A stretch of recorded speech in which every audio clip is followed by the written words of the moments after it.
वन्देऽहं श्रीगुरुः श्रीयुतपदकमलं श्रीगुरून् वैष्णवांश्च श्रीरूपं साग्रजातं सहगण रघुनाथान्वितं तं सजीवं साद्वैतं सावधूतं परिजनसहितं श्रीकृष्णचैतन्यदेवं श्रीराधाकृष्णपादान् सहगण ललिता श्रीविशाखान्वितांश्च यस्य प्रसादात् भगवत्प्रसादो यस्या प्रसादान् न गतिः कुतोऽपि ध्यायं स्तुवंस्तस्य यशस्त्रिसन्ध्यां वन्दे गुरोः श्रीचरणारविन्दं नमो महावदान्याय कृष्णप्रेमप्रदायते कृष्णाय कृष्णचैतन्य नाम्ने गौरत्विषे नमः। हे कृष्ण करुणा सिंधो दीनबंधो जगत्पते गोपेश गोपिका कांत राधाकांत नमोस्तुते। तप्त कांचन गौरांगी राधे वृंदावनेश्वरी वृषभानुसुते देवी त्वं नमामि हरिप्रिये। जय रूप सनातन भट्ट रघुनाथ श्रीजीव गोपाल भट्ट दास रघुनाथ ए जय गोसाईर कोरी चरण बंदन जहाँ हईते विघ्ननाश अभीष्ट पूरण वाञ्छाकल्पतरुभ्यश्च कृपा सिन्धुभ्येव च पतितानां पावनेभ्यो वैष्णवेभ्यो नमो नमः। हरे कृष्णा कृष्णा कृष्णा हरे हरे हरे राम राम राम हरे हरे।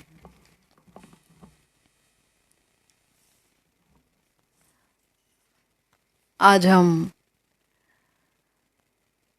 श्री माधुर्य कादम्बनी की द्वितीय अमृत वृष्टि की शुरुआत करेंगे। आप जानते हैं श्रील विश्वनाथ चक्रवर्ती पाद ने बहुत ही सुंदर तरीके से भक्ति की अवस्थाओं की व्याख्या की है। उन्होंने बहुत ही सुंदर तरीके से बताया है कि कैसे भक्ति जो कि स्वप्रकाश है और वो स्वप्रकाश भक्ति किस तरह से प्रेम तक के स्तर को प्राप्त करती है, यानी कि जो साधक है वो भक्ति प्राप्त करने के बाद प्रेम तक जा सकता है। तो ये समस्त अवस्थाओं के बारे में श्रील चक्रवर्ती पाद बता रहे हैं और इस द्वितीय अमृत वृष्टि की पीयूष कणा व्याख्या को हम ले रहे हैं जो हमारे प्यारे श्री गुरुदेव ने हम पर अनुग्रह करके किया है। बाबा बोल रहे हैं कि अनेक शास्त्र प्रमाण दिए गए, अनेक युक्तियां दी गई, अनेक तर्क दिए गए ये बताने के लिए कि ये जो भक्ति है ये स्वप्रकाश है, यानी कि भक्ति को किसी भी चीज़ की अपेक्षा नहीं है, न ज्ञान की न वैराग्य की, है ना। भक्ति निरपेक्ष है, परम स्वतंत्र है, क्योंकि भगवान की तरह ही ये करुणामयी है। भक्ति भगवान जिस प्रकार से सच्चिदानंदमय है, भक्ति भी सच्चिदानंदमय है, क्योंकि भगवान की ही स्वरूप की वृत्ति है, भगवान की आह्लादनी शक्ति की वृत्ति है। तो इस समय साधन भक्ति के क्रम विकास के वर्णन करते हुए सबसे पहले ये बताया जा रहा है कि भक्त चित्त में भक्ति रूपी कल्पलता कैसे प्रकटित होती है, कैसे उगती है और उसके क्या क्या गुण हैं और क्या क्या जाति है। तो सबसे पहले ये जानना जरूरी है कि भक्ति या शुद्ध भक्ति किसे कहते हैं। हम जानते हैं शुद्ध भक्ति गुरुदेव ने बताया क्या है, हमारे शास्त्र बता रहे हैं। गुरुदेव यहाँ कह रहे हैं कि निखिल कृष्णेतर वासना शून्य पहली बात, निखिल कृष्णेतर वासना शून्य, ये पहली विशेषता है शुद्ध भक्ति की। श्री कृष्ण के सुख की वासना के अलावा अन्य समस्त वासनाएं हमारे हृदय से, हमारे चित्त से जब समाप्त हो जाती हैं और श्री कृष्ण के सुख की वासना ही हृदय में रहती है, तो उसे ही कहते हैं शुद्ध भक्ति। और दूसरी बात, कर्म ज्ञान आदि द्वारा मिश्रित नहीं होती, है ना, कि हम ये भी कर्म कर लें, थोड़े यज्ञ भी कर लें तो इससे कुछ कल्याण हो जाएगा, कुछ ये सब कर लें, तो वो वहाँ दरकार नहीं है।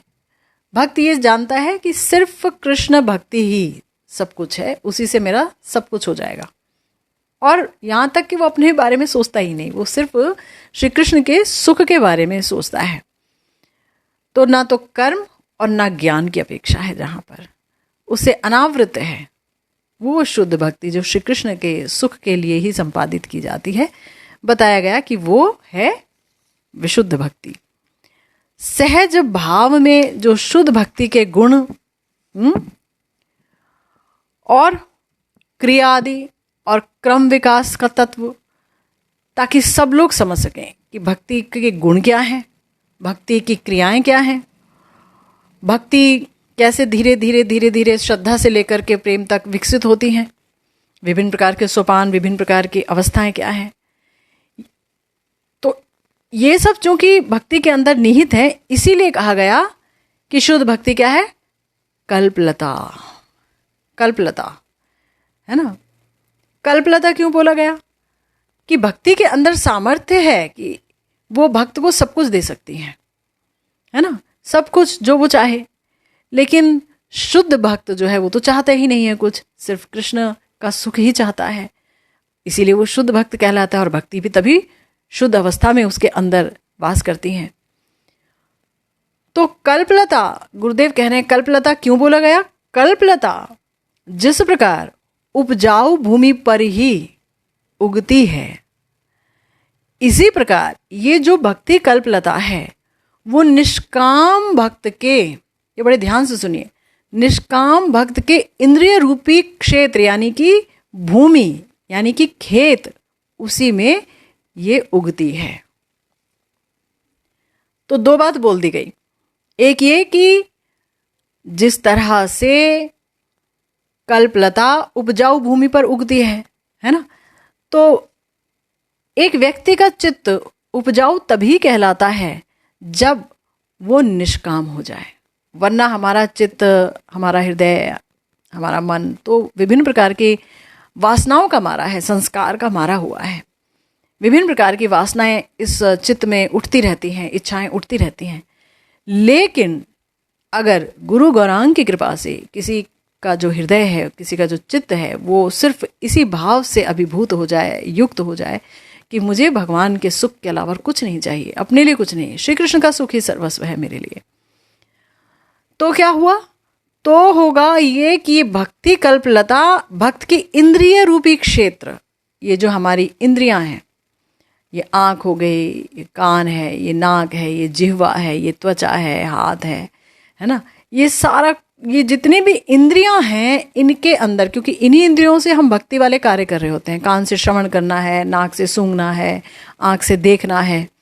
लेकिन अब हम देख रहे हैं, अगर निष्काम हो गए तो अब हम क्या देख रहे हैं? हम देख रहे हैं कि श्री कृष्ण के सुख के लिए हम श्रवण कर रहे हैं, श्री कृष्ण के को सुख पहुंचाने के लिए हम कीर्तन कर रहे हैं, ठीक है ना। तो निष्काम भक्त की इंद्रियां जो हैं वो उपजाऊ भूमि होती हैं, यानी सबकी इंद्रियां उपजाऊ भूमि नहीं होती हैं भक्ति कल्पलता के उगने के लिए। निष्काम भक्त की इंद्रियां ही उपजाऊ भूमि होती हैं। अब यहाँ पर एक प्रश्न हो सकता है, हमारे प्यारे गुरुदेव लिख रहे हैं कि बीज अगर ना हो तब तो लता कभी उगी नहीं सकती। भाई पहले तो बीज का होना बहुत आवश्यक है ना, बीज होगा तब लता उगेगी। तो कहा गया कि ये बताइए कि क्या इस भक्ति लता का कोई बीज भी है? है ना, क्योंकि बीज के अलावा तो लता कभी भी उग नहीं सकती। तो श्रीमन महाप्रभु अपनी श्री रूप शिक्षा में कह रहे हैं, ब्रह्मांड भ्रमिते कौनो भाग्यवान जीव, गुरु कृष्ण प्रसादे पाए भक्ति लता बीज। माली होइया करे सेई बीज आरोपण, श्रवण कीर्तन ज्वले करे से चन। यानी कि इस ब्रह्मांड में भ्रमण करते करते कोई बहुत ही भाग्यवान जीव गुरु और कृष्ण के प्रसाद से भक्ति लता बीज पाता है, और माली होकर के वो उस बीज का आरोपण करता है। कौन करता है? गुरु और कृष्ण के प्रसाद से ही वो बीज हृदय में आ रहा है, और जब वो बीज हृदय में आ गया है तो वो उसका सिंचन करता है श्रवण और कीर्तन के जल से। तो गुरुदेव कहते हैं कि इस ब्रह्मांड में जो कृष्ण बहिर्मुख जीव है वो अपने कर्म फल के कारण विभिन्न प्रकार की योनियों में भटकता रहता है ना। विभिन्न प्रकार के कर्म करता है तो बहुत सारे फल होते हैं, उनको भोगने के लिए अनेक योनियां धारण करनी पड़ती हैं, अनेक शरीर धारण करने पड़ते हैं। लेकिन इस क्रम में यानी शरीर धारण करते करते करते करते कभी मनुष्य जीवन मिला अगर, जो कि बहुत सुदुर्लभम है, और उस मनुष्य जीवन के मिलने के बाद मनुष्य जीवन मिल गया, गुरु और श्री कृष्ण की कृपा हो गई, तो क्या होता है? कृष्ण कृपा से महत कृपा मिलती है, अहेतु की, है ना। यही बहुत बड़ी कृपा है भगवान की कि हमें सत्संग मिल जाए, हमें कोई महत की कृपा मिल जाए। तो महत कृपा जनित भाग्य उसका प्रकट होता है। महत कृपा जनित भाग्य, अभी तक तो जो उसका भाग्य चला आ रहा है वो कर्म और फल के द्वारा चला आ रहा है। जो कर्म किया वैसा भाग्य उसका बन गया, लेकिन अब जो भाग्य उसका बनेगा वो है महत कृपा जनित भाग्य। तभी श्री गुरु और श्री कृष्ण के प्रसाद से वो भक्ति कल्पलता का बीज उसे प्राप्त होता है। महाप्रभु ने इस भक्ति लता के बीज की बात कही तो है, पर यह नहीं बताया कि ये बीज है क्या, किसे कहेंगे भक्ति लता का बीज, है ना, ये नहीं बताया। लेकिन श्री जीव गोस्वामी पाद ने श्रीमद् भागवतम के एक श्लोक की टीका करते समय बताया है कि ये बीज क्या है। उन्होंने कहा कि साधु संग में रति के अंकुर रूपी मति जात हो जाती है। रति की अंकुर रूपी मति यानी प्रेम हमें प्राप्त होगा, उससे पहले वो जो प्रेम है ना, वो एक छोटे से अंकुर के रूप में हृदय में प्रकटित होता है। ऐसी मति, वो प्रेम प्राप्त कराने वाली मति, अभी तक तो हमारे पास क्या मति है? माया का भोग करने वाली मति, अपने विषयों में डूबे रहने की मति, है ना, भगवान से विमुख रहने की मति है, ठीक है। लेकिन बताया कि गुरुदेव या फिर महत की कृपा से क्या होता है? ऐसी मति प्राप्त हो जाती है जो कि एक ना एक दिन हमारे अंदर साधु संग में बैठ करके रति प्राप्त कराएगी, है ना। तो महत कृपा से साधक के हृदय में जिस मति के द्वारा कृष्ण भजन की वासना जागृत होती है उसे ही भक्ति कल्पलता का बीज बोला जाता है। बहुत इंपॉर्टेंट बात है ये, है ना। महत कृपा के द्वारा साधक के हृदय में जिस मति के द्वारा, यानी ये मति वैसे जागृत नहीं होती, महत कृपा अगर नहीं मिले ना तो अपने आप ये मति जागृत नहीं होती है कि चलो हम कृष्ण भजन करेंगे। महत कृपा के द्वारा जब हृदय में ये मति जागृत होती है कि अब हमें कृष्ण भजन करना है, ये वासना जागृत हो जाती है, तो बोला कि उसे ही कहते हैं भक्ति कल्पलता का बीज। तो जो साधक है उसके इंद्रिय रूपी क्षेत्र में, यानी साधक के जो इंद्रियां हैं वो मान लीजिए खेत है, तो उस खेत में क्या होता है? श्रवण कीर्तन आदि जल से सिंचित, यानी कि सिंचित होते होते उस बीज से ही भक्ति कल्पलता का उद्गम होता है ना। भाई अगर कहीं पर बीज लगा दिया गया बीज आरोपित कर दिया गया किसी भूमि पर, तो वहाँ सिर्फ बीज लगा दिया गया, तो ये भी हो सकता है कि उस बीज को कोई पक्षी खा जाए, कोई जानवर खा जाए, बीज सुरक्षित नहीं रहता है ना। हाँ, और फिर बीज लगा करके अगर कोई भूल गया तब भी बीज का कोई फायदा नहीं है। तो करना क्या होगा कि उस बीज पर श्रवण और कीर्तन रूपी जल डालना होगा, है ना। मतलब भक्ति जो बीज है उस पर, वैसे तो बीज पर पानी डालते डालते धीरे धीरे अंकुर उगता है। यहाँ क्या करना होगा, निरंतर निरंतर निरंतर हरि कथा श्रवण करनी होगी। कभी भी भगवान की कथा का श्रवण हमसे मतलब दूर ना हो जाए। अगर श्रवण ही दूर हो गया तो फिर सब कुछ समाप्त हो गया। श्रवण सबसे पहली शर्त है, और फिर कीर्तन, भगवान के नाम का कीर्तन। तो श्रवण कीर्तन आदि भी बोला गया कि मात्र श्रवण कीर्तन कर लिया ये नहीं। श्रवण कीर्तन, स्मरण, अर्चन, वंदन, ये सारा कुछ भक्ति के 64 अंग श्री रूप जी ने श्री भक्ति रसामृत सिंधु में वर्णित किए हैं। तो वो सब जब व्यक्ति करने लगता है तो कहा जाता है कि वो उस बीज में पानी डाल रहा है। अब ये बीज बढ़ेगा, अंकुरित होगा। तो कृष्ण विषयक आनुकूल्य संपादन ही इस भक्ति कल्पलता का मूल है। यानी श्री कृष्ण की सेवा, श्री कृष्ण का सुख, श्री कृष्ण का आनंद विधान ही भक्ति की जीवनी शक्ति है। श्री कृष्ण के सुख का विधान करना, आनुकूल्यमयी सेवा करना कि उन्हें पसंद आए, उनके अनुकूल हो उनकी सेवा, ऐसे ऐसे करना। तो यह है भक्ति की जीवनी शक्ति, भक्ति का प्राण धन। श्री जीव गोस्वामी जी ने अपने प्रीति संदर्भ में लिखा है क्या कि भाई श्री कृष्ण के आनुकूल्य व सुख विधान करना ही जिसकी आत्मा या जीवन है, और जिसमें श्री कृष्ण यानी जिससे श्री कृष्ण को सुख मिले, उनको अनुकूलता मिले, ऐसे भाव के जो अनुगत्य है ना। मतलब ये मेन चीज हो गई कि भाई हम तो श्री कृष्ण को सुख ही करना चाहते हैं। भगवान कहे मैं तो ठीक है सुखी तभी रहूंगा जब मैं तुम्हें ना मिलूं, ठीक है तो ठीक है भगवान आपकी इच्छा है ना। लेकिन वहां पर क्या हो गया, सुख मेन है। मैं भगवान को पाऊं, मुझे सुख मिले, मैं भगवान से जुड़ूं, मुझे उनका धाम मिले, ये सारी जितनी भी समस्याएं आ रही हैं अब ये समाप्त हो जाएंगी जब मैं भगवान से को प्राप्त कर लूंगा। यहाँ पर अपने सुख का गंध मात्र भी नहीं है ना। अपने सुख के बारे में जरा भी चिंतन नहीं है, सिर्फ कृष्ण सुख। और फिर कृष्ण सुख के अनुगत भाव में उन्हें पाने की इच्छा, उन्हें सेवा करके सुखी करना है, सुखी रखना है, बस इसीलिए पाना है। तो गुरुदेव कह रहे हैं कि इसे ही कहते हैं भगवत प्रीति या भक्ति। इसका मतलब क्या हुआ?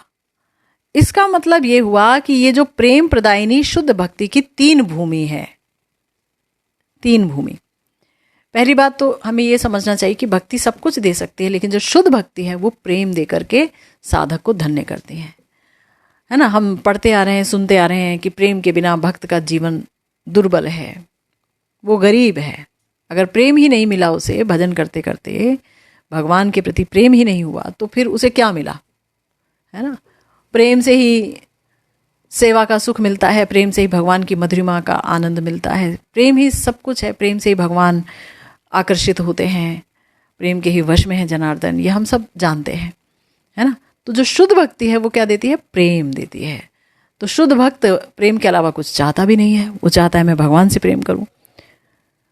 तो बताया गया है कि ये जो प्रेम प्रदायिनी शुद्ध भक्ति है, इसकी 3 भूमि है। पहली, भक्ति के विषय श्री कृष्ण को जिससे सुख हो, आनंद हो, वही भक्ति का जीवन या प्राण स्वरूप है। अर्थात भक्त के हृदय में कृष्ण सेवा और उनके सुख साधन की इच्छा के अलावा अन्य कोई भी कामना ना रहे। भगवान की सेवा के अलावा, उन्हें सुखी करने के अलावा अन्य समस्त कामनाएं बेकार हैं। प्रश्न हो सकता है तब ये जो भक्त है ये सोचता है हम कृष्ण को पा लें और इसके लिए कामना करता रहता है, तब हम इसे क्या कहें? इसके उत्तर में प्रीति की दूसरी भूमि की कथा बोली जा रही है। कहा गया है, श्री कृष्ण को सेवा करके सुखी करने के लिए भक्त के अंदर जिस स्पृहा या जिस इच्छा का उदय होता है वो अपने सुख के लिए नहीं उदित होता। यानी कि दूसरी भूमिका यह है कि भक्त के हृदय में इच्छाएं तो उत्पन्न होंगी, जब मन है तो इच्छा उत्पन्न होगी, है ना। अब इच्छाएं आमतौर पर अपने सुख के लिए उत्पन्न होती है। हम ऐसे करें तो ऐसे सुखी हों, ये खाएं तो ऐसे सुखी हों, वहां जाएं तो ऐसे सुखी हों, मेरा सुख मेरा सुख मेरा सुख। लेकिन कृष्ण सुख के लिए तो कोई इच्छा ही उत्पन्न नहीं होती। तो यहां बताया है कि अगर प्रेम है तो फिर भक्त क्या कहता है कि नहीं, मैं श्री कृष्ण को सुखी करूं, बस यही उसके अंदर इच्छा होती है, अपने सुख के लिए उसके अंदर कोई इच्छा नहीं होती। प्रश्न हो सकता है, गुरुदेव कह रहे हैं कि भक्त में यदि सुख की कामना ही नहीं रहती, अगर उन्हें सुख मिलेगा ही नहीं तो फिर भक्ति में पुरुषार्थ कहाँ रहा है? क्योंकि जीव जो है वो आनंद पाने के लिए ही तो भागता रहता है यहाँ से वहाँ, वो आनंद पाने के लिए ही भटकता रहता है। अगर जीव आनंद पाने के लिए भटकता रहता है और सुख और आनंद ही पुरुषार्थ है, इतनी योनियां लेता है या कुछ भी करता है और वहाँ वो चाहता क्या है? सिर्फ आनंद चाहता है। पाप करता है तो भी आनंद चाहता है, पुण्य करता है तो भी आनंद चाहता है, भजन करेगा तो आनंद क्यों नहीं चाहेगा? जब उसे पता चला कि भाई भक्ति में परमानंद है, ब्रह्मानंद भी खातोदक है भजनानंद के आगे, और प्रेमानंद के आगे तो सब कुछ ही बेकार है, प्रेमानंद ही सर्वस्व है, जब पता चल गया तो आनंद पाने की कहीं ना कहीं तो कामना होगी। तो बोला यहाँ पर कि तीसरी भूमि ये है कि भक्त भगवान से अपना आनंद नहीं चाहता, वो भगवान का आनंद विधान करना चाहता है कि भगवान मेरे प्रयासों से आनंदित हो। हाँ, लेकिन तो भी आनंद नहीं चाहता अपने लिए, तो भी वो साक्षात सुख स्वरूप कृष्ण क्या है? कृष्ण ही आनंद है, कृष्ण ही सुख है। जब वो श्री कृष्ण की सेवा करने लगता है उन्हें सुखी करने के लिए, तो उसके हृदय में जो प्रेम है उसके कारण उसे भगवान का माधुर्य अनुभव में आने लगता है। प्रेम नहीं होगा तो ये माधुर्य भगवान का अनुभव में नहीं आएगा। प्रेम होगा, जितनी मात्रा में होगा उतनी मात्रा में भगवान का माधुर्य अनुभव में आएगा। और जो सेवा है भगवान की, जब वो कर रहा है सेवा, तो उस सेवा अनुभव से भी उसे अतुलनीय आनंद प्राप्त होगा। चाह नहीं रहा है, चाहना बुरी बात है, मगर बिना चाहे अगर मिल जाता है वो पाना बुरी बात नहीं है, मिलेगा ही मिलेगा, ये होगा ही होगा। तो कहा गया कि इसी को कहते हैं भागवती प्रीति और भक्ति, है ना। आनंद चाहता नहीं पर मिलेगा ही मिलेगा। तो गुरुदेव कह रहे हैं जैसे कि जो भ्रमर होते हैं ना, वो मकरंद पाने की आशा में हमेशा लता को पकड़े रहते हैं, लता का ही आश्रय किए रहते हैं, वहीं मंडराते रहेंगे। इसी प्रकार से श्री कृष्ण सेवा के अलावा जितनी भी फल की आकांक्षाएं हैं उससे रहित जो भक्त है, उसके अंदर एक ही आकांक्षा है, कृष्ण की सेवा करूं, और अन्य आकांक्षाओं से वो रहित है भक्त। वो क्या है? मधुव्रत गण या मधुकर है एक तरीके से। वो प्रेम मकरंद सेवन की आशा में, पाने की आशा में कि प्रेम रूपी मकरंद मुझे मिले, मुझे अपने प्रिया प्रियतम से भरपूर प्रेम हो, और इसी आशा में वो सतत भक्ति कल्पलता का आश्रय किए रहता है ना। अब यहाँ पर एक प्रश्न उठा रहे हैं गुरुदेव, कह रहे हैं कि प्रश्न हो सकता है कि जो भक्ति है वो तो भगवान के स्वरूप शक्ति की वृत्ति है ना। भक्ति क्या है? भगवान की स्वरूप शक्ति की वृत्ति विशेष है। और हमारी इंद्रियां क्या है? ये तो जड़ है। यही तो बोला गया ना कि जो है भक्ति कल्पलता का जो बीज है वो निष्काम भक्त के इंद्रिय रूपी उर्वर क्षेत्र में, उर्वर खेत में उगता है, और वहाँ से भक्ति कल्पलता वर्धित होनी शुरू होती है ना, बोला गया। तो हमारी इंद्रियां तो जड़ है और भक्ति है भगवान की स्वरूप शक्ति की वृत्ति विशेष, आह्लादनी शक्ति की वृत्ति विशेष, है ना। तो ये इन जड़ इंद्रियों में कैसे स्वप्रकाशित हो जाती हैं? भाई जो अलौकिक है ना, तो वो जड़ में कैसे आ सकती है? उसे भी तो एक अलौकिक आधार चाहिए। तो फिर प्राकृतिक इंद्रियों में कैसे आ जाती हैं? तो इसके उत्तर में बोला जा रहा है कि देखिए, एक होती है स्पर्शमणि। स्पर्शमणि, अरे एक लोहा होता है, लोहा कितना घटिया होता है, लोहे में तो स्पर्शमणि के कोई गुण ही नहीं होते। लोहे को लोहे से छुआओ तो लोहा ही रहता है ना, लोहे में कोई खास बात नहीं होती। लेकिन जो स्पर्शमणि है, जब वो लोहे को टच कर लेता है, स्पर्श करता है, तो उसे भी सोना कर देता है ना। इसी प्रकार से भक्ति भी अपने चिन्मय स्पर्श के द्वारा साधक की जड़ इंद्रियों को परम चिन्मय और परम विशुद्ध कर देती है अपने स्पर्श के द्वारा। ये भक्ति महारानी की कृपा से होता है ना। इसीलिए कहा गया कि गुरुदेव क्या करते हैं, जैसे हम लोग गुरुदेव के चरण का आश्रय लेते हैं, दीक्षा लेते हैं, तो उसके साथ ही साथ साधक की जड़ इंद्रियों को चिन्मय करने की क्रिया शुरू हो जाती है। और ये क्रिया कहाँ से शुरू होती है? भक्ति कर रही हैं, वो अलौकिक क्रिया का सूत्रपात हो जाता है कि ये जो जड़ इंद्रियां हैं अब ये चिन्मय होंगी।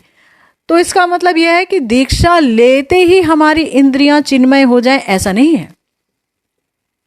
दीक्षा लेने के बाद गुरुदेव से, गुरु कृपा से, भगवान कृपा से, भक्ति महारानी की कृपा से जब हम भजन करने लगते हैं, तो भजन करते करते करते मतलब वहाँ से शुरुआत हो जाती है कि भाई अब जो होगा, अब इनकी इंद्रियां चिन्मय होती जाएंगी, जितनी डूबेंगी उतनी चिन्मय होती जाएंगी, है ना। तो इसीलिए बोला गया कि तब कोई व्यक्ति श्रवण कीर्तन आदि जो साधन है ना, स्मरण, अर्चन, वंदन, ये सारे जितने भी भजनांग हैं, इन भजनांगों का अनुष्ठान करता है, तो क्या होता है? तो ये जो भगवान की तरह ही सच्चिदानंदमय, ये जो स्वप्रकाश तत्व भक्ति है, वो साधक के जड़ इंद्रिय समूह में उदित होकर ज्वलंत अनल में जैसे कोई लोहा गिर जाए, यानी कि आग जल रही हो बहुत तेज और लोहा उसमें गिरा दीजिए, तो क्या होगा? कुछ समय बाद वो लोहा भी आग हो जाएगा, है ना। वो भी जलाने की क्षमता रखेगा, वो भी लाल हो जाएगा। एकदम से देख के लगेगा ही नहीं कि लोहा है, परंतु लोहे का लोहत्व बरकरार है, वो लोहा ही है ना। लेकिन अब उसके अंदर अग्नि के गुण भी संचारित हो गए। इसी प्रकार से श्रवण कीर्तन करते करते करते करते इंद्रियां जो है भक्ति महारानी की कृपा से चिन्मय हो जाती हैं और वहां प्रेम भक्ति अपना स्थान बना लेती हैं, है ना। तो गुरुदेव कह रहे हैं कि धीरे धीरे साधक की इंद्रियां चिन्मय होती हैं और जब साधक रति स्तर पर पहुंच जाता है, प्रेम के स्तर पर पहुंच जाता है ना, आसक्ति हो जाती है, भाव हो गया और प्रेम का स्तर आने लग गया, तो गुरुदेव कहते हैं कि तब मन बुद्धि आदि जो अंतर इंद्रियां हैं, मन बुद्धि चित्त अहंकार, ये जो हैं ये सारे क्या हो जाते हैं? चिन्मय हो जाते हैं। और जब प्रेम स्तर पर पहुंच गया, अभी रति स्तर हुआ, आसक्ति प्रगाढ़ हुई है और मन बुद्धि चित्त अहंकार ये भी चिन्मय हो गए। अभी जो 5 भौतिक देह चिन्मय नहीं हुआ, लेकिन अगर प्रेम प्राप्त हो गया, प्रेम प्राप्ति के स्तर पर गुरुदेव कहते हैं कि 5 भौतिक देह भी चिन्मय हो जाती है, उसमें कुछ भी जड़त्व नहीं रहता। श्रीपाद सनातन गोस्वामी जी ने अपने बृहद भागवतामृतम में यही बात कही है। कह रहे हैं क्या कि कृष्ण भक्ति सुधा पाना देह दैहिक विस्मृते है तेषाम भौतिक देह अपि सच्चिदानंद रूपता, कि कृष्ण भक्ति रूपी अमृतपान के फलस्वरूप जिनके देह और दैहिक आदि विस्मृत हुए हैं, यानी जो अपनी देह को भूल गए हैं कृष्ण भजन करते करते, जो अपनी देह को भूल गए हैं कृष्ण भजन करते करते, और जिनका दैहिक, वो दैहिक भी भूल गए हैं कि मेरा ये है, मेरा वो है, मेरा इतना पैसा वहाँ पड़ा है तो मेरा इतना कुछ वहाँ पड़ा है, ये सारी चीज़ें भी वो भूलते जा रहे हैं, तो उनका जो 5 भौतिक देह है वो भी सच्चिदानंदमय हो गया। ये पहचान बता रहे हैं। महाप्रभु ने अपने श्रीमुख से कहा है, प्रभु कहे वैष्णव देह प्राकृतिक कभू नहीं, वैष्णव देह प्राकृत कभू नहीं, अप्राकृत देह भक्तेर चिदानंदमय, दीक्षा काले भक्त करे आत्मसमर्पण, सेई काले कृष्ण तारे करे आत्मसम, सेई देह करे तार चिदानंदमय, अप्राकृत देहे तार चरण भजय। यानी कि महाप्रभु ने क्या कहा जब सनातन गोस्वामी जी को शिक्षा दे रहे थे, जब सनातन गोस्वामी जी ने कहा कि नहीं नहीं, मेरे तो बहुत सारा क्लेद निकल रहा है, मवाद निकल रहा है, हे प्रभु आप मुझे स्पर्श मत कीजिए, मैं आपके स्पर्श योग्य नहीं।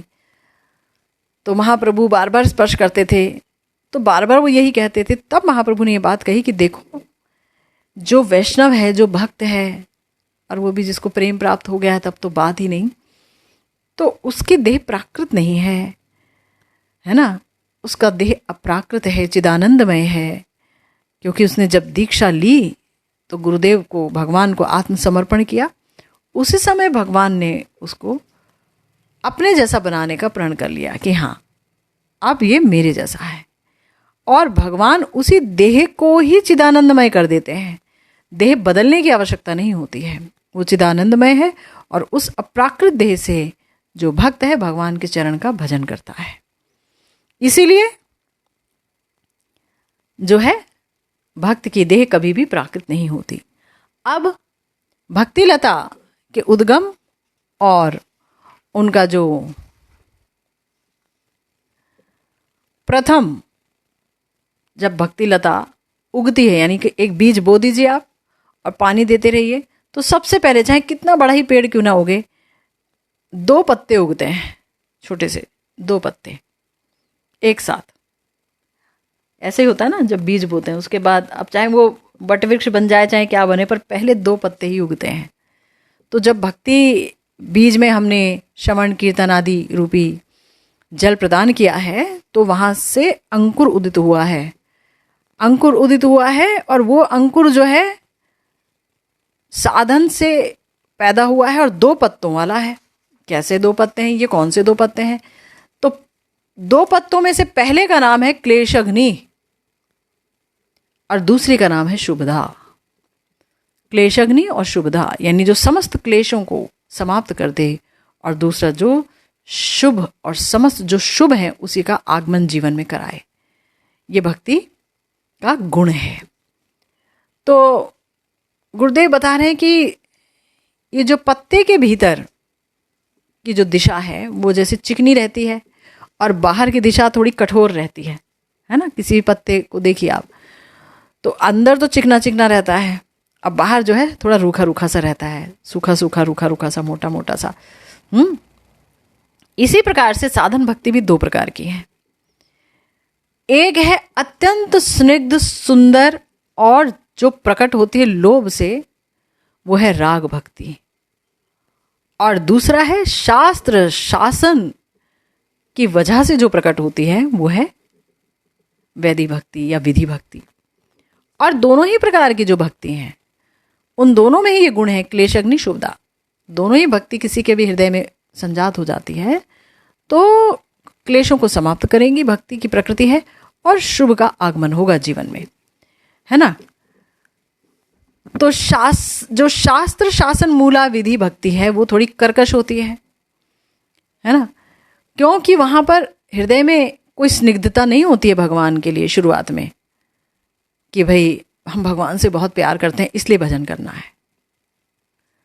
वहां तो ये होता है कि अच्छा 84 लाख योनियों में जाना पड़ेगा, ओहो स्वर्ग नरक में जाना पड़ेगा, आहा ये कष्ट खत्म नहीं होंगे, ये दुख कभी खत्म नहीं होंगे, इनसे बचने का क्या उपाय है, ये बार बार देह में आना जाना पड़ता है, ये तो बहुत बड़ा चक्कर लगा हुआ है, और या भजन नहीं करेंगे तो ये होगा वो होगा। इस तरीके से जो हृदय में डर बैठ जाता है ना शास्त्रों के बातों को सुन करके, और तब हम सोचते हैं चलो भजन कर ही लेते हैं, कुछ माला कर लेंगे, भगवान का नाम ले लेंगे, भगवान का अर्चन कर लेंगे, और शुरुआत होती है भक्ति की।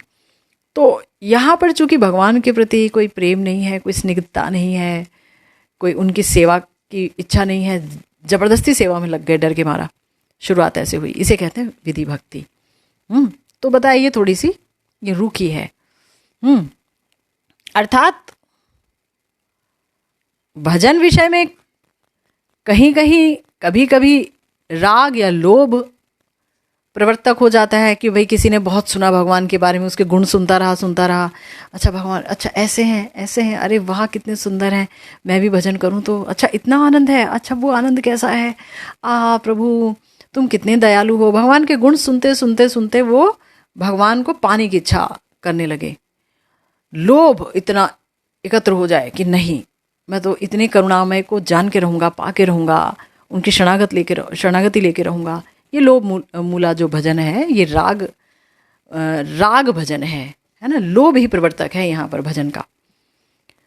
तो कहा गया है कि देखिए जिस भजन में लोभ प्रवर्तक नहीं है और शास्त्र शासन ही प्रयोजक है उसे कहते हैं वैधि भक्ति।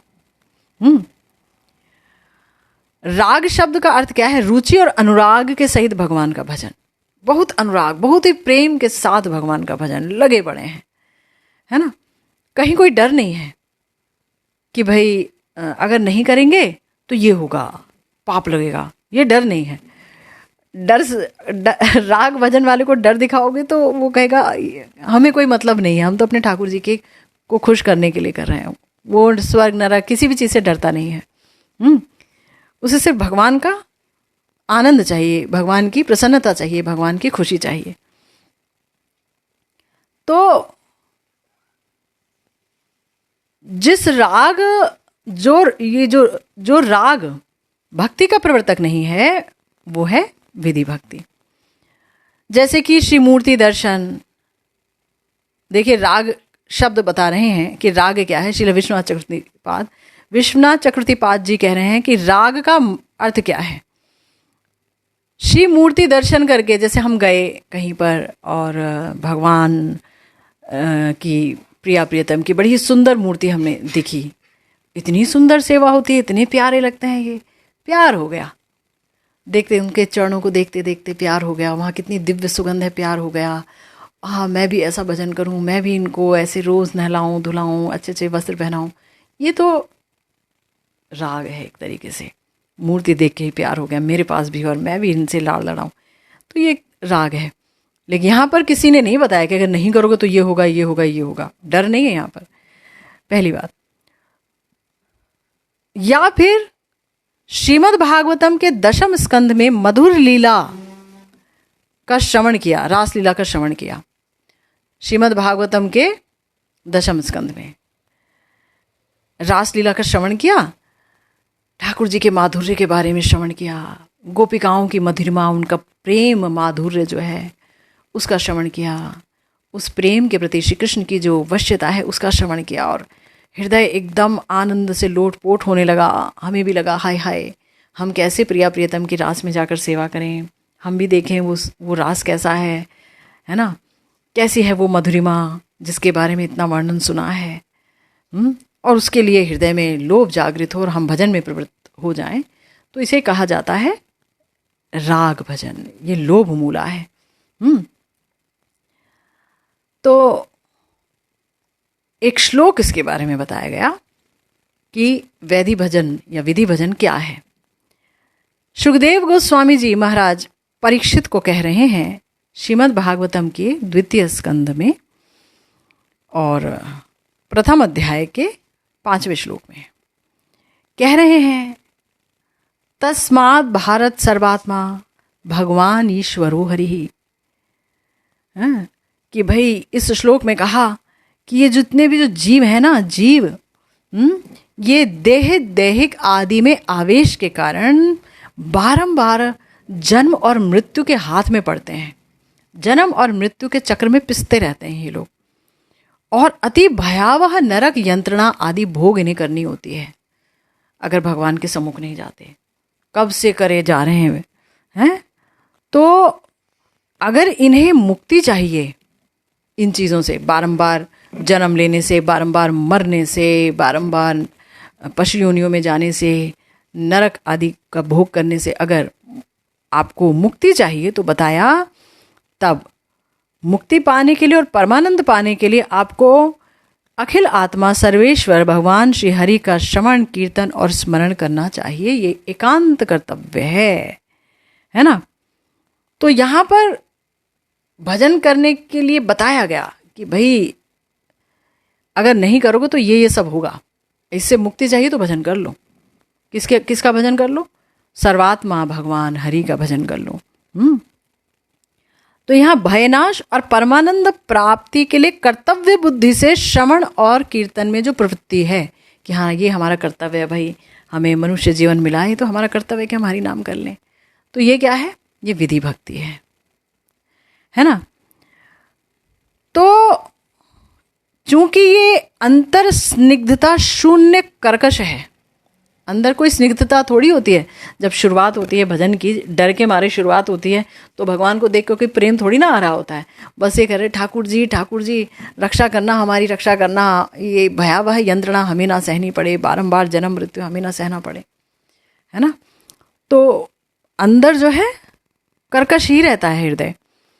तो इसीलिए कहा गया कि जो 2 पत्ते उगे ना, भक्ति लता के 2 पत्ते शुरुआत में उगे, उसमें जो नीचे का भाग है, बाहर वाला नीचे का भाग वो कर्कश रहता है, उसके साथ विधि भक्ति की तुलना की गई।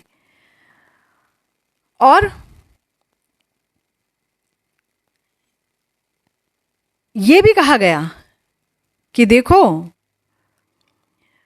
ये जो भक्ति है ना, यानी ये जो अंदर से स्निग्धता राहित्य है और रूक्ष्मता यानी कि शुष्कता है, अंदर से अंदर शुष्कता है, कोई द्रवित नहीं हो रहा भगवान की कथा सुन करके हृदय, बस सुने जा रहे हैं। क्यों सुना है? भाई श्रवण करेंगे तो उससे जो है हमारे पाप नाश होंगे और भी बहुत सारे फल सोच करके सुन रहे हैं भगवान की कथा।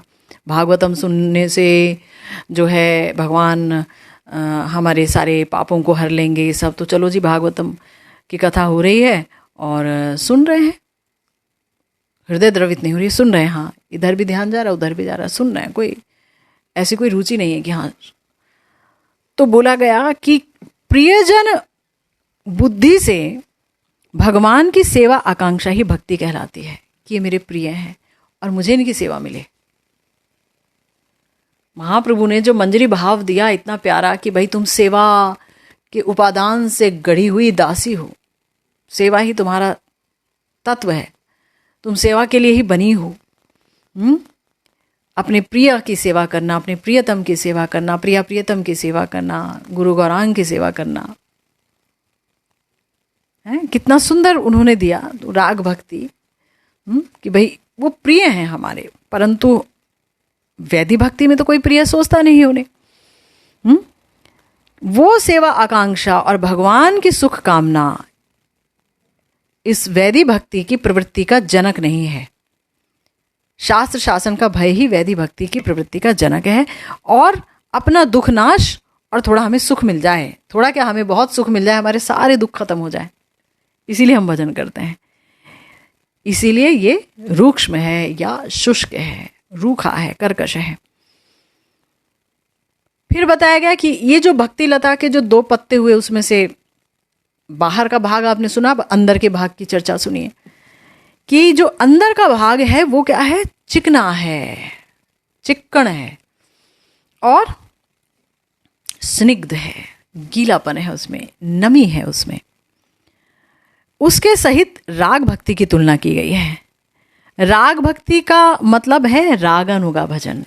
रागात्मिका परिकरों के आनुगत्य में जो भजन होता है वो रागानुगा भजन होता है। अभी गुरुदेव आगे बताएंगे कि जो ब्रजवासी पार्षद हैं, जो नित्य पार्षद हैं, नित्य सिद्ध पार्षद, यशोदा मैया, नंद बाबा, या मंजरी भाव में श्री रूप मंजरी, श्री रति मंजरी, ये सारी समस्त जितनी मंजरियाँ हैं, सखियाँ आदि, ये सब क्या है? ये ब्रज परिकर हैं, भगवान की लीला के सहायक हैं, उनके परिकर हैं, नित्य हैं। ये नहीं कि साधन से बन गए, नित्य सिद्ध हैं। तो उनके हृदय में जिस प्रकार के भाव हैं, उस भाव का श्रवण करते करते, उस भाव का चिंतन करते करते, जब हमारे हृदय में उसी भाव की प्राप्ति के लिए लालसा जागृत होती है, तो वो हो जाती है राग भक्ति की प्रवर्तक। ये लोभ जो है राग भक्ति का प्रवर्तक हो जाता है। तो श्री भक्ति रसामृत सिंधु में श्रीला रूप गोस्वामी पाद जी ने एक श्लोक का वर्णन किया, जहाँ पर उन्होंने कहा, इष्टे स्वारसिकी रागः परमाविष्टा भवेत् तन्मय्या भवेद भक्ति ही सात रागात्मिकोदिता। कह रहे हैं कि जो इष्ट में यानी भगवान में, इष्ट प्रिया प्रियतम है, गौड़ीय वैष्णवों के गौरहरि हैं, निताई चांद है ना। तो ये जो प्रिया प्रियतम में जो परम आविष्टमय स्वभाव की प्रगाढ़ तृष्णा, ये रागात्मिका भजन का परिचय दे रहे हैं यहाँ पर गुरुदेव कि ईष्ट में, अभी ब्रजवासियों का ईष्ट है कृष्ण, है ना। साधकों के इष्ट तो हमने बता दिया प्रिया प्रियतम निताई गौरांग। ब्रजवासियों की इष्ट की बात की जाए तो कृष्ण। तो उनमें परम आविष्टतामय सखी आदि हैं, उन सबके लिए इष्ट हो गए प्रिया प्रियतम मधुर रस में। तो उनमें परम आविष्टतामय स्वाभाविकी, ये आगंतुक नहीं है या ये आर्टिफिशियल नहीं है, ये कृत्रिम नहीं है, ये नेचुरल है। नेचुरल प्रगाढ़ तृष्णा, आवेशमयी तृष्णा, उसे कहते हैं रागात्मिका भक्ति, है ना। ब्रजवासियों में या ब्रज पार्षद गण में यही रागात्मिका भक्ति विराजित है। वो लोग भी कृष्ण से ही प्रेम करते हैं, कृष्ण के सुख के लिए सब कुछ करते रहते हैं। उनका सब कुछ कृष्ण सुख के लिए। हम ब्रह्मा जी ने जो स्तुति की श्रीमद् भागवतम में, कृष्ण स्तुति, उसमें भी हम सुनते चले आए हैं, है ना। सब कुछ कृष्ण सुख के लिए है। तो इस भक्ति की जो अनुगता भक्ति है, इसके अंडर में होता है जो भक्ति होती है, जो इस भक्ति को फॉलो करके होती है, वो है रागानुगा भक्ति। जैसे कि बताया कि जैसे आंख है ना, आंख का स्वाभाविक आकर्षण है सौंदर्य के प्रति। आंखों को ट्रेनिंग नहीं देनी होती कि तुम जाओ तो देखो इसे सुंदर कहते हैं और ये कुरूप है, ये सुंदर है, ये कुरूप है। आंखों को ट्रेनिंग नहीं देनी होती। आंख को अपने आप पता चल जाता है क्या सुंदर है। सुंदर चीज़ों को खोजती रहेगी आंख। ये फल बड़ा सुंदर है, ये व्यक्ति बड़ा सुंदर है, भगवान बहुत सुंदर है ना। आंख जो है वो सुंदर चीज पर जाकर के टिक जाएगी, है कि नहीं। तो जिस तरह से आंख और नाक वो सुंदर सुगंध पे टिक जाएगी, कान सुंदर आवाज़ किसी गाने की सुनाई दे तो एकदम दोबारा सुनना चाहेंगे, किसकी आवाज़ थी, कौन गा रहा था हैं, तो कान वहाँ भागेगी। तो इस तरह से स्वाभाविक आकर्षण है इंद्रियों का अपने विषयों के प्रति। उन्हें सिखाने की जरूरत नहीं है। इसी प्रकार से भगवान के प्रति जब भक्त का स्वाभाविक आकुल पिपासामय अनुराग प्रेम हो जाता है, उसे ही राग कहते हैं। कृष्ण से ऐसे प्रेम करना है, राधा रानी से ऐसे प्रेम करना है, सिखाने की आवश्यकता नहीं है, वो ऑटोमेटिकली है ना, उसे राग कहते हैं। ये राग कई प्रकार का होता है, दास्य भाव, वात्सल्य भाव, सख्य भाव, मधुर आदि भाव अनेक प्रकार का होता है। तो गुरुदेव ने एक श्लोक कोट किया, कपिल देव जी अपनी मैया देवहूति जी से कह रहे हैं, येषाम अहम प्रिय आत्मा सुतश्चा सखा गुरुहु सुहृदो दैवमिष्टम। यानी मैं जिनका प्रिय हूँ, आत्मा हूँ, बेटा हूँ, सखा हूँ, गुरु हूँ, सुहृद हूँ या ईष्ट देव हूँ। इस श्लोक में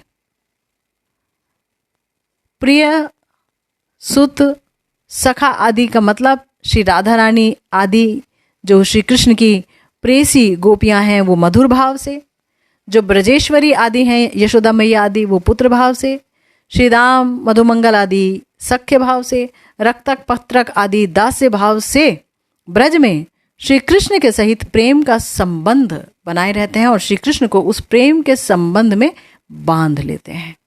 कृष्ण उनसे उस संबंध में, जो भी संबंध उन्होंने बनाया, उस संबंध में बंध के उनसे वैसा ही व्यवहार करने लगते हैं, प्रेमानुरूप व्यवहार करते हैं, है ना।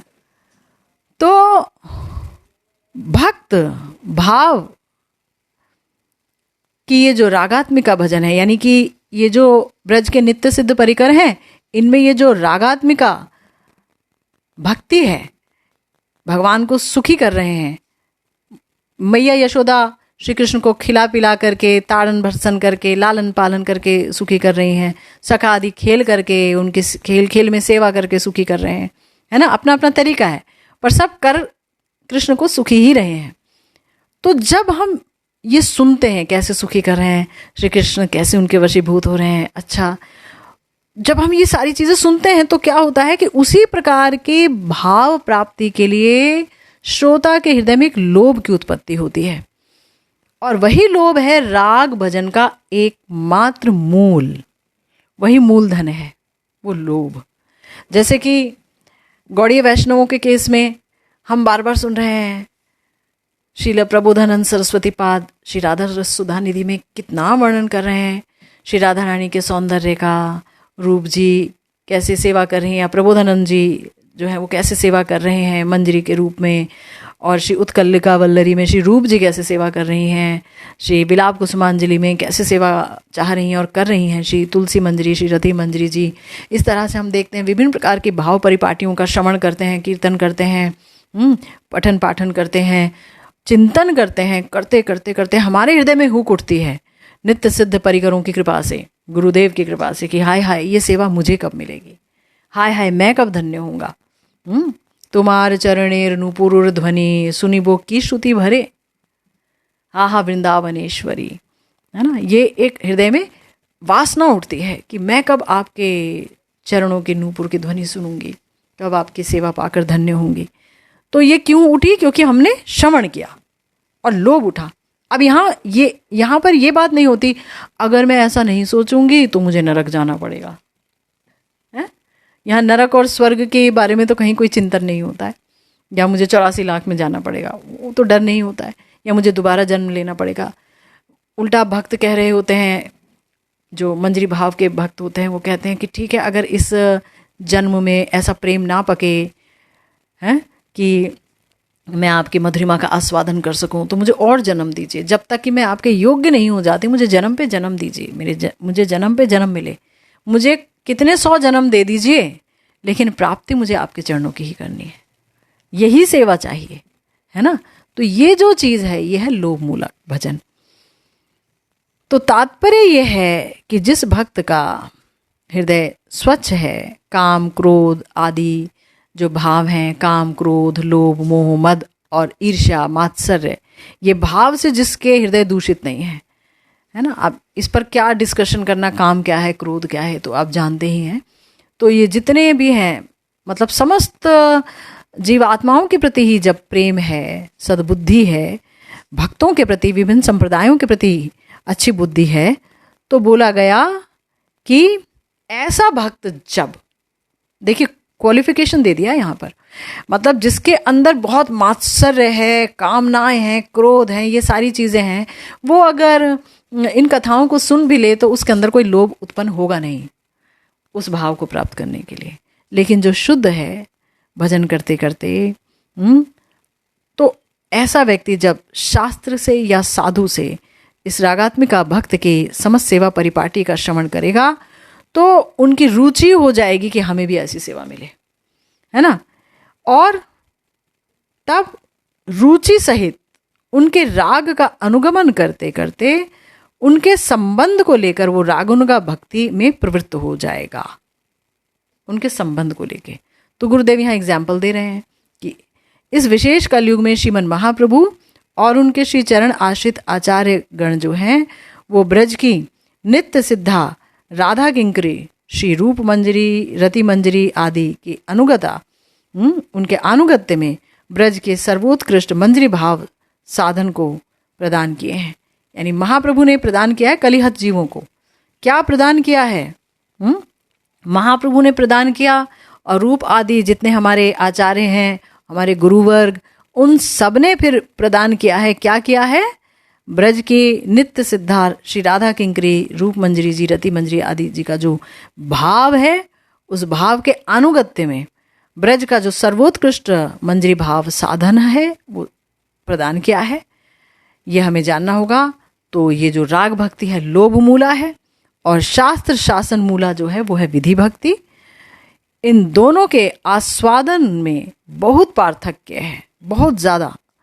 तो भी दो गुण जो भक्ति के हैं, पहला जो है क्लेशग्नि और दूसरा शुभदा, ये जो दोनों गुण हैं वो दोनों ही प्रकार की भक्ति में मौजूद रहते हैं। इसमें कोई विशेष बात नहीं है, कोई पार्थक्य नहीं है।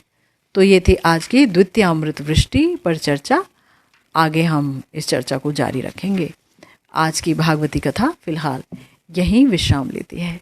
जय जय श्री राधे श्याम, श्री गुरु निताई गौर सीतानाथ प्रेमानंदे हरि हरि।